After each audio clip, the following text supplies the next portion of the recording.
If your sample chops sound disconnected, robotic, or just off, it's probably because you're chopping the wrong way. In this video, I'm going to show you a simple way to chop that makes your samples sound way more cohesive and professional. And of course, we're going to be doing it in Studio One. Okay, so here's the quick version. If you're anything like me, you've probably learned to chop at the transient, the peak of your audio.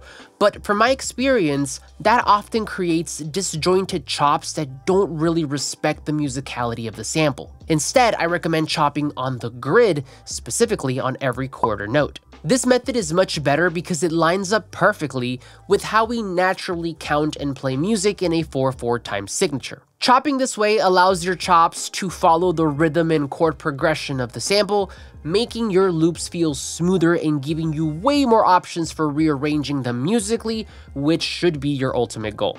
Now, to make this even easier, I put together a free macro toolbar for Studio One users that helps you chop and rearrange samples faster without clicking around a bunch. I'll be using that in this video to speed up the process, so I'll tell you more about it later. But if you want to grab it now, just click the first link in the description. Now, before we get into it, let's talk about why chopping at the transient seems like the right thing to do. When you look at a waveform, the transients are those big spikes. They stand out and they feel important, so naturally, a lot of producers think, well, I should chop right here. And sometimes that does work, like with really percussive loops or drums. But with melodic samples, transients don't always line up with the actual musical phrasing. Chord changes, melodies, and bass lines, those are all built around timing, not just random peaks in the audio. So when you chop only at the transients, you can end up slicing right in the middle of a chord or a phrase, and that's what makes your chops sound disconnected, random, or even kind of awkward when you try to rearrange them. But okay, let's pull up a sample and I'll show you exactly what I mean. So here I have a sample that I used from the first video in this series. We've already determined the tempo from that last video and it sounds like this.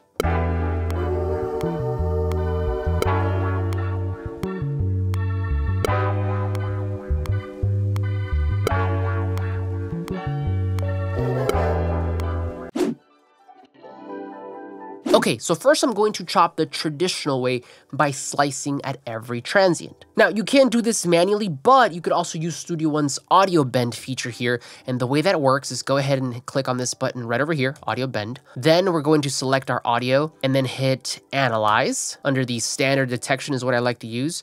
And now you can adjust your threshold, meaning that you'll get less or more transients, but usually 80% is good for me. So we're gonna do right there. We're not doing any time stretching, so you can skip all this, but towards the end, what I wanna do is I wanna set the action to slice, okay?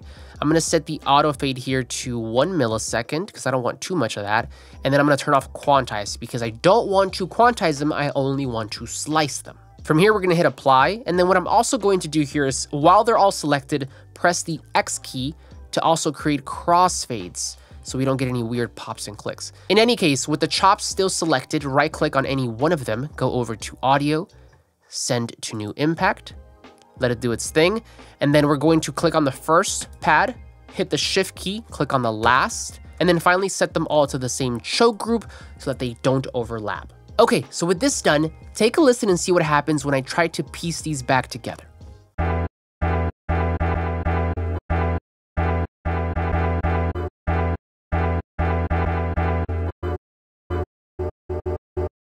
It's not bad, but it's not great. Even though we're technically slicing at the right visual points, musically it doesn't flow the best, and again, that's because some cuts were made in the middle of a phrase. Take the 6 chop here for example. With this chop, I don't really have much context here because it's so short.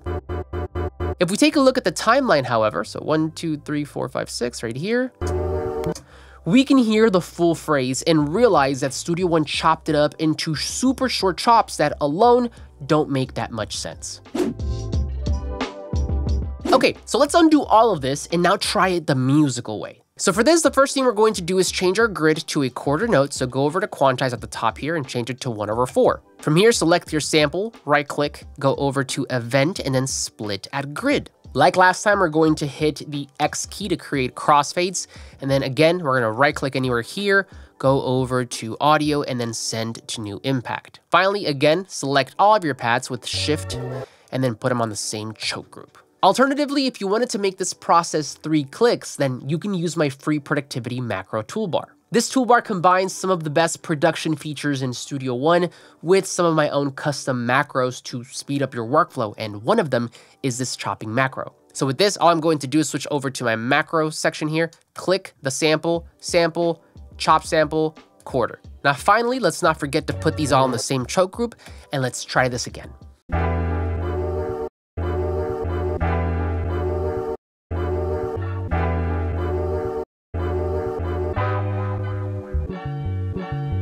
Much better, right? The rhythm feels natural, the chord progressions make sense, and the best part is that because I chopped musically, I can move these pieces around however I want to create a new pattern, and it still feels like it fits.